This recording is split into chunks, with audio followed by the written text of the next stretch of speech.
You're watching Selecta. This is a show where we aggregate some of the bigger news that has happened over the week. And not just that, we also combine some of the current affairs that we also do or did for the past week. So for this particular episode, I just want to focus on the interview that I myself did with the former president of Timor-Leste, Jose Ramos Horta. He's also, by the way, a Nobel Peace Prize winner, a peace prize that was won in 1996 because of his efforts to fight for independence in Timor-Leste. He discussed a lot of things. One of them is on ASEAN and how the integration of ASEAN is going to be making this century the century of Asia. Take a look.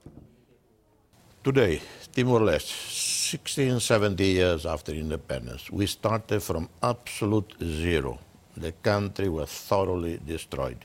No institution to speak of, no economy to speak of, a people uprooted, traumatized. We had to deal with matters of the soul and heart, heal the wounds, reconcile our people, and build from scratch state institutions. With next to no money, our first budget, 2002-2003, was $68 million US. Can you imagine? Of course, we did have a lot of international assistance. And I must say here, Malaysia under Dr. Mahathir in 1999, 2000, played a significant role, a leading role within the region, within ASEAN, to help stabilize the situation in Timor-Leste twice.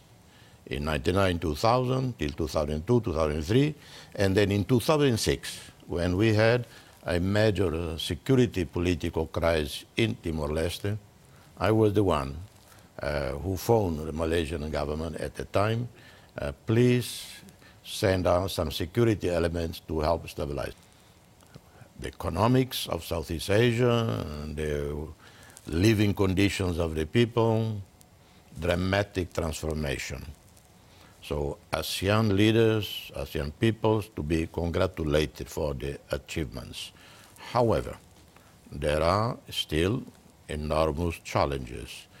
The more clear ones are on the security front, on the situation in Myanmar.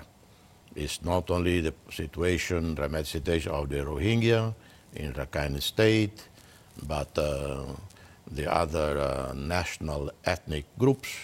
They're still waging insurgency against central government, the government inability to resolve this deep-seated problem. Then you have a low-level intensity conflict in southern Thailand. Then you have problems in the Philippines, in Mindanao area.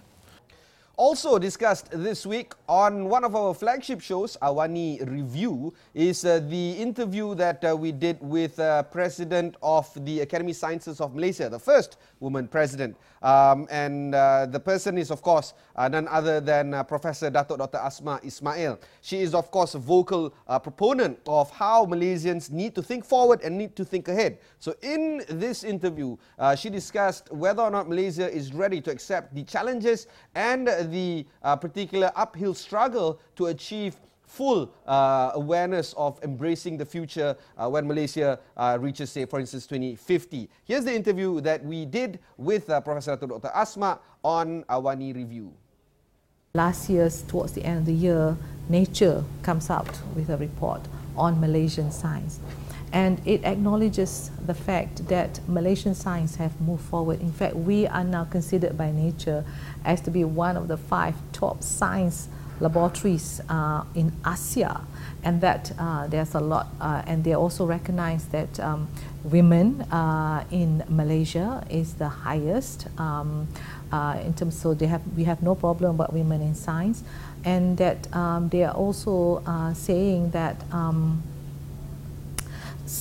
in their studies, they found that Malaysia uses its STI to actually enhance humanity, to actually enhance the community. That to them is a highly noble gesture by STI among the scientists in Malaysia.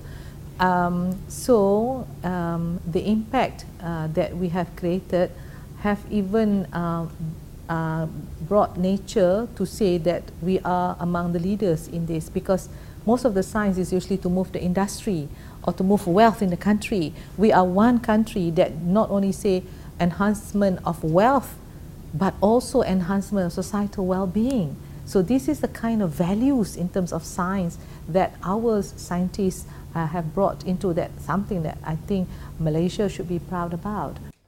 I just want to note that for Awani Review, you can watch all the other interviews that we've done there. Just head on to awanireview.com. It is a subscription service, but what you get more from Awani Review is actually that includes in-depth interviews, in-depth notions of how business leaders and community leaders and political leaders actually frame their thought of mind. So just head on to awanireview.com and look for the interviews there.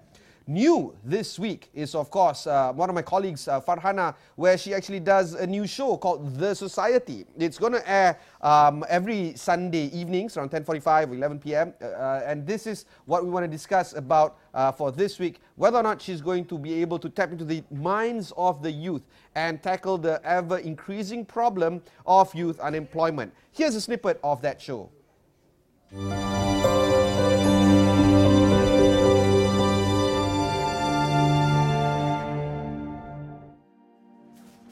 Kaita lives in Flat Seri Pahang for the past 12 years after moving from Kelantan to search for better job opportunities.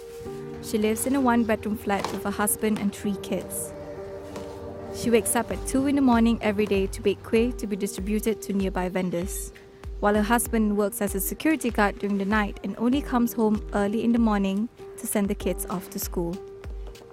Bagi kos penjagaan anak-anak ni buat masa sekarang memang kata teruk sikit lah. Sebab budak-budak baru nak meningkat, dia banyak sikit perbelanjaan dia orang ni.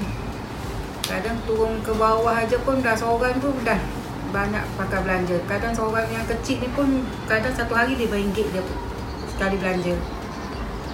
Kadang dengan keadaan ekonomi sekarang kata susah sikit lah kita nak lebihkan untuk anak-anak ni.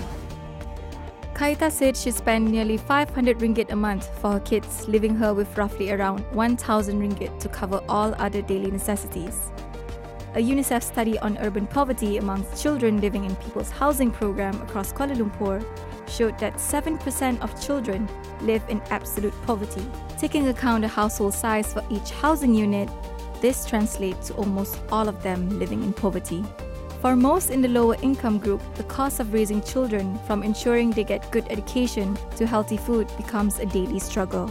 In fact, 97% of households say that high food prices prevent parents from preparing healthy meals for their children, with more than 1 in 10 children having less than 3 meals a day. Bagi segi pemakanan pula, biarlah dia orang dapat makanan yang sihat lah. Lepas tu dari segi pakaian, katanya biarlah boleh bertukar, orang kata jangan setahun sekali. Kalau mereka dah begitu keadaannya, jadi maknanya generasi yang mereka bentuk pun seakan-akan dia meneruskan apa yang dialami oleh generasi yang sebelumnya lah. Remember, you can watch that full episode this Sunday evening at 10:45 p.m. Catch Farhana with The Society. Moving forward, I just want to touch a little bit about the interview that we've done on Let's Talk with Syarat Kutan, where he interviewed Professor John Esposito and how the conversation of making the world a better place is going to take shape. Here's the interview, or the snippet of it, on Let's Talk with Syarat Kutan. You've been watching Islam and studying Islam for decades now. Help us understand where is the conversation going? What are Muslim scholars and thinkers and intellectuals and those who are not but who observe like yourself seeing in the changing conversation? What are the main themes? Well, I think that to generalize, I think that what one sees playing out at times is a struggle between divergent forces, okay? Your more conservative religious leaders and populations. I mean, in some countries, you have a significant number of the population that has been raised with a certain understanding of religion, and it's very conservative and still holds on to it. You see a tension between that. Some people say they're ultra-conservative, some people say they're fundamentalists, whatever word you want to use, vis-a-vis those that talk about the need for significant change, okay? And then, of course, you have others who are becoming more secularized and seeing religion as an issue. But I mean, in terms of the two kinds of major forces, I see that playing out in countries in terms of the issues that come up. Has it changed in the last 40 years? Has there been a real shift, or has that been kind of the dynamic all along? I think that dynamic has been there all along, and that's understandable because the process of change takes often multi-decades, and religious change. The example that I use often is of Catholicism. Late 19th century, Pope puts out a papal bull condemning modernism. That had to do with interpretation of scripture, but also women's role in society, freedom of speech, etc. Many people were silenced, theologians, etc. Vatican II comes, right? But then after Vatican II, you have swing back. You wind up getting Benedict, and now you got Pope Francis. So it's taking decades for these forces, Do you see cultural change as a pendulum swing, or do you see it as a kind of a linear progression? No, I see it a pendulum swing, and therefore you hopefully have a linear progression, but because it's a pendulum swing, it's much slower. So that's it for this particular episode of Selecta. Remember, this is an aggregation episode, and of all the things that are currently happening this week, there's another episode of Selecta taking place tomorrow, so be sure to catch me there then. Thanks very much, and enjoy the weekend.